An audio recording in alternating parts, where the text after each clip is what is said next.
Bonjour à tous et bienvenue. Aujourd'hui, on plonge direct dans un sujet absolument essentiel. Comment on bâtit de A à Z une stratégie de communication 360 degrés qui tient la route? On va suivre un vrai plan d'action, pas à pas, pour que tout devienne très concret. C'est la grande question que tout le monde se pose aujourd'hui. On est bombardé d'infos, de pubs, de sollicitations en permanence. Dans ce brouhaha, se démarquer, ce n'est plus une option, c'est une question de survie. Alors comment on fait? Eh bien, la réponse, c'est justement la communication 360 degrés. Et attention, on ne parle pas juste d'être présent sur plein de canaux différents. Non. L'approche 360 degrés, c'est l'art de faire en sorte que tous ces canaux se parlent entre eux, qu'ils jouent la même partition pour créer une expérience totalement fluide et cohérente pour le client. Mais pour que cette vision 360 degrés fonctionne, elle a besoin de fondations solides. Il y a 3 piliers vraiment indissociables sur lesquels tout repose. Voyons ça de plus près. En fait, c'est super logique. Le premier pilier, c'est la cohérence. C'est le ciment. Si le message change d'un réseau social à un email, on perd les gens. Ensuite, la convergence, c'est l'orchestration.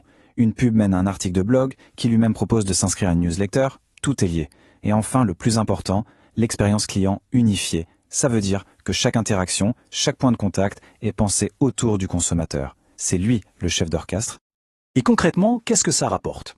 D'abord, une visibilité bien plus forte. Être partout de manière cohérente, ça marque les esprits. Ensuite, en créant un dialogue continu, on renforce l'engagement, ce qui mène logiquement à plus de conversions. Et enfin, en coordonnant les actions, on arrête de gaspiller le budget. Chaque euro est investi plus intelligemment. Ok, maintenant qu'on a posé les bases, on passe à l'action. Première étape incontournable, le diagnostic. Avant de savoir où l'on va, il faut savoir précisément d'où l'on part. L'idée est simple, on doit regarder dans 2 directions, à l'intérieur de l'entreprise et à l'extérieur. L'audit interne, c'est un peu un examen de conscience. Qu'est-ce qu'on a fait jusqu'ici?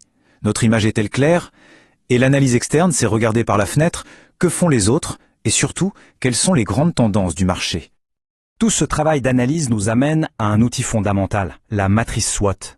Elle permet de mettre noir sur blanc nos forces et nos faiblesses face aux opportunités et aux menaces du marché.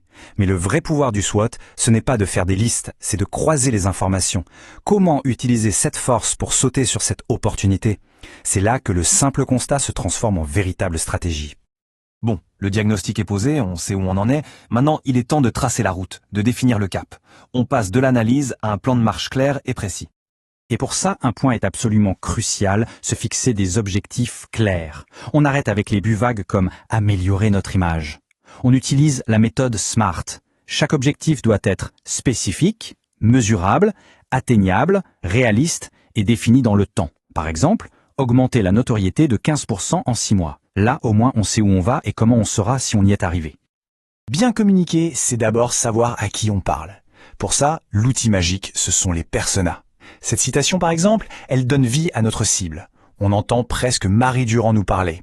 On comprend son état d'esprit, ses frustrations. Ça change tout. Et voilà à quoi ressemble son profil. On sait ce qu'elle veut. Plus de leads qualifiés. On connaît ses problèmes. Pas de temps, pas de budget.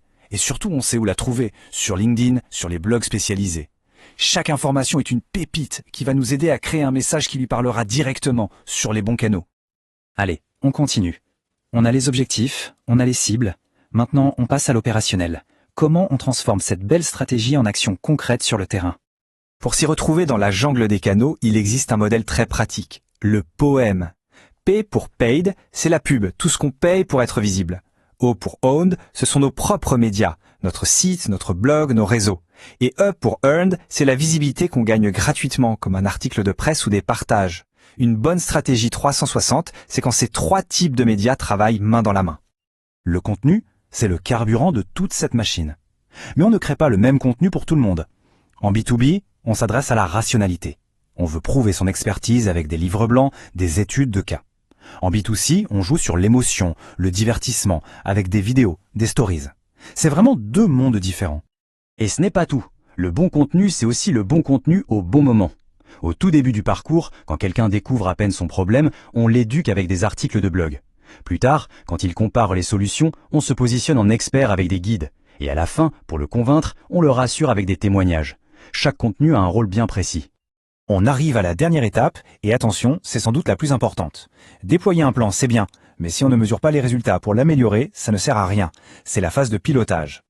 Cette phrase résume absolument tout.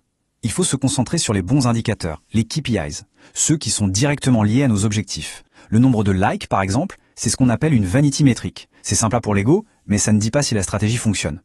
Le taux d'engagement ou le coût par lead, ça, ce sont de vrais KPIs. Prenons un exemple très concret. Imaginez que l'objectif SMART était de générer des leads à moins de 50 €. Si à la fin de la campagne on calcule un coût par lead de 48 €, eh bien voilà, c'est un succès, c'est mesurable, c'est factuel, c'est avec ce genre de chiffres qu'on pilote la stratégie et qu'on justifie les investissements. L'optimisation, ce n'est pas quelque chose qu'on fait une seule fois. C'est un cycle permanent. Le modèle PDCA est parfait pour ça. On planifie nos actions. On les déploie. Do.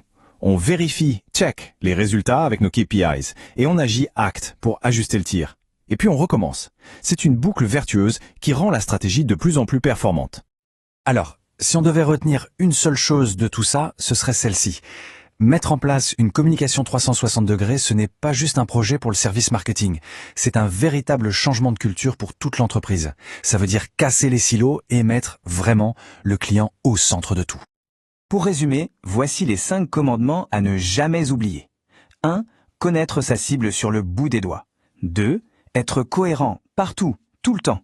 3. Choisir ses canaux intelligemment. 4. Mesurer ce qui compte vraiment. Et 5. Chercher à s'améliorer en continu. C'est la recette du succès. Et on termine avec une question qui ouvre vers le futur. L'intelligence artificielle est en train de tout bouleverser. Alors comment va-t-elle transformer cette approche 360 degrés? Est-ce qu'on va vers une hyper-personnalisation encore plus poussée? C'est une question passionnante. Voilà qui donne à réfléchir. Merci d'avoir suivi cette analyse et à très bientôt.